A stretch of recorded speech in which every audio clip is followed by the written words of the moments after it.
हमारे जो मोहम्मद सरदार हैं भाई, उनको इतना हरास किया गया, उनके साथ इतना जुल्म किया गया, उनके कारोबार पे, उनके घर पे, और वजह एक ही था, उनकी गलती एक ही थी कि इलेक्शन में हारने के बावजूद आज केसीआर साहब के साथ मैं रहता हूं, इसी पार्टी में मैं जन्मा और इसी पार्टी में मैं आखिरी दम तक रहूंगा बोल के आज सरदार जो एक फैसला लिए, उस वजह से आज उनको इतना हरासमेंट करके उनको मजबूर करे खुदकुशी करने पे।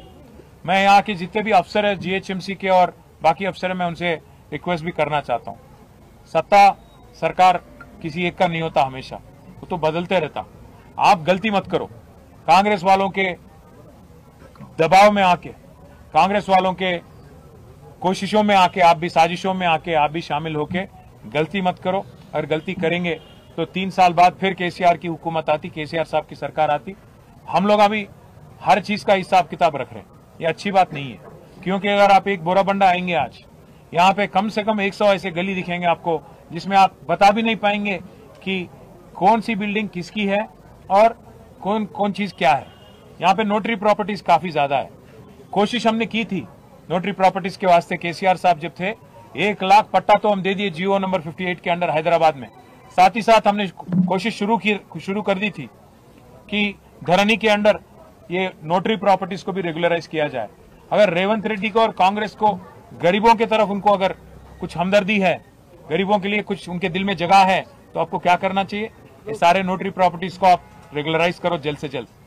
ये नहीं कर रहे हो आप, उल्टा आप आके ये नोटरी है, ये ऐसा है वैसा है बोल के गरीब जो है, जो 2 लोग 3 लोग 4 लोग उनके फैमिली के साथ एक जगह रह रहे हैं, उसको आप तोड़ने की कोशिश कर रहे हो, उनके पेट पे मारने की कोशिश कर रहे हो।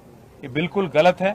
मैं कांग्रेस हुकूमत से, खास राहुल गांधी साहब से भी मैं पूछना चाहता हूं, आप बार बार कहते हो मोहब्बत की दुकान, आप कहते हो कि यूपी में बुलडोजर राज चल रहा, यूपी में गरीबों के साथ जुल्म किया जा रहा। आज यहाँ पे तेलंगाना में क्या हो रहा आप देखिए, हाइड्रा के नाम पे आपकी कांग्रेस की हुकूमत क्या कर रही है आप देखिएगा, समझने की कोशिश करिए। हर गरीब के पीछे आपकी हुकूमत यहाँ पे पड़ गई। रेवंत रेड्डी की जो मकान है कोडंगल में, जो रेड्डी कुंटा में है, रेड्डी कुंटा मतलब एक तालाब, उसको कोई नहीं टच करता। उसका भाई तिरुपति रेड्डी का मकान यहाँ पे, वो एक आलीशान बंगला है, मकान नहीं बंगला, आज एफटीएल में है, तालाब में है, उसको कोई नहीं छूता। साथ ही साथ पटनम महेंद्र रेड्डी, पुंगुलेटी श्रीनिवास रेड्डी, इनके पूरे मकान और आलीशान महल तालाब के अंदर है, एफटीएल के अंदर है, उसको भी कोई नहीं छूता। पर आज गरीब जो भी है उसके साथ इतना जुल्म किया जा रहा है। राहुल गांधी साहब, क्या यही है आपकी मोहब्बत की दुकान? आप यहाँ पे तेलंगाना में मोहब्बत की दुकान नहीं चला रहे, नफरत का मकान बना दिया आप, नफरत का दुकान बना दिए तेलंगाना को और आपके रेवंत रेड्डी की सदारत में। इसलिए मैं राहुल गांधी से भी कहना चाहता हूं, रेवंत रेड्डी से भी कहना चाहता हूं, गरीबों पे मत निकालो आपका गुस्सा। अगर लड़ाई करनी है, सियासी लड़ाई, हमसे लड़ो। अगर जेल भेजना है, केस बनाना है, तो हम पे बनाओ। खाली पीली सरदार जैसे एक मासूम बच्चे पे जुल्म करके उसको आज खुदकुशी करने पे मजबूर करके आपको क्या मिल रहा? 2 छोटे छोटे बच्चे हैं सरदार के, उन फैमिली को आज मिलने के बाद हम सबके आंखों में आंसू आ गए। छोटे छोटे बच्चे, 2.5 साल का बच्चा, 1 साल का बच्चा, ऐसे बच्चों पे आजकल बाप नहीं, कल उनके बड़े होते होते तो क्या गुजरेंगी आप, समझने की कोशिश करो। मैं बस इतना ही कहूंगा कि सरदार की फैमिली जो है उनके साथ हम है। दोनों बच्चों के नाम पे आज 5-5 लाख रुपए का फिक्स डिपॉजिट भी हम करें, उनकी तालीम के वास्ते, आगे जाके उनकी फ्यूचर के वास्ते। और साथ ही साथ जो जुल्म किया गया उनके कारोबार को तोड़ के उनके घर पे भी आके, उसके लिए भी एक्स ग्रेशिया हम पार्टी की तरफ से हम ही देंगे। और सरदार की फैमिली हमारी फैमिली है, सरदार की फैमिली बीआरएस की फैमिली है, उनके साथ आखिरी दम तक रहेंगे, उनकी पूरी तरह से हिफाजत और देखभाल हम करेंगे। उनकी भाई, छोटे भाई इब्राहिम है, उनको भी हमने आज यकीन दिलाया कि आपके कारोबार के वास्ते हम सबके नंबर भी हम दे के आए वहां पे, श्रीनिवास यादव साहब के, श्रावण साहब के, हमारे श्रीनिवास रेड्डी एमएलसी साहब के, विष्णु भाई, सोहेल साहब, महमूद अली साहब, सबके नंबर दे के आए कि भाई कोई भी जरूरत है तो आप फोन करिएगा।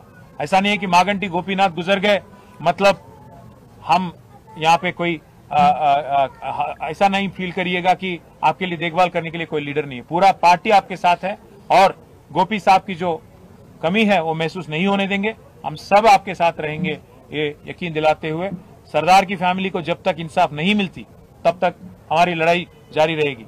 कोर्ट भी जाएंगे क्योंकि पूरा कागज ऑलरेडी तैयार है और एफआईआर भी ऑलरेडी हो चुका है। अगर कार्रवाई नहीं करती और इंसाफ नहीं मिलती पुलिस के तरफ से और हुकूमत के तरफ से, हाई कोर्ट भी जाएंगे और जरूरत पड़ा तो सुप्रीम कोर्ट भी जाएंगे। जब तक इंसाफ नहीं मिलती तब तक हमारी लड़ाई जारी रहेगी। बस यही कहना था। और मैं प्रार्थना करता हूं कि सरदार को और हमारे मागंटी गोपीनाथ साहब को भी जन्नत में जगह मिले और వాళ్ళ ఆత్మకు శాంతి కలగాలని మనస్ఫూర్తిగా హృదయపూర్వకంగా కోరుకుంటూ ఆ కుటుంబాలకు మేము అండగా ఉంటామని మళ్ళీ ఒకసారి తెలియజేస్తాం। साहब शुरू से बोलते हम ये वाकई को उठा रहे हैं सरदार के गोपीनाथ साहब जो एमएलए है कि बोराबंडे में बोलते हो सरदार के जैसे कई आपके बीआरएस के लोगों के घर अभी भी सील है थे, उनके लिए आप हम ऑलरेडी कमिश्नर से बात कर चुके हैं। अभी यहीं से मैं और श्रीनिवास अन्ना बात भी करें कमिश्नर से। मैं बोला भी उनको अगर रेड मार्किंग शुरू हम भी करें तो बहुत नुकसान होती है आपका। बोला मैं क्या बोल तो हर कांग्रेस लीडर, हर बीजेपी लीडर, हर किसी का अगर हम भी मार्किंग शुरू कर दिए, क्योंकि हम कभी भी ऐसे हम देखिए भाई साहब, हम बदलाव की राजनीति करें 10 साल, बदले की राजनीति नहीं करें। अगर हम भी बदले की राजनीति शुरू करेंगे ना, कांग्रेस और बीजेपी वाले एक एक लीडर को हैदराबाद में बहुत मुश्किल हो जाता, क्योंकि यहाँ पे तो पूरे एमएलए हमारे, एमएलसी हमारे, सत्ता हुकूमत कांग्रेस की होंगी, पर हैदराबाद में जो है पूरा पकड़ और पूरा का पूरा रिप्रेजेंटेशन, नुमाइंदगी हमारी है। तो हम भी शुरू करें लेटर लिखना और रेड मार्क डालना तो बहुत मुश्किल हो जाती है रेवंत रेड्डी साहब को। बस यही बोला मैं कमिश्नर को। Thank you.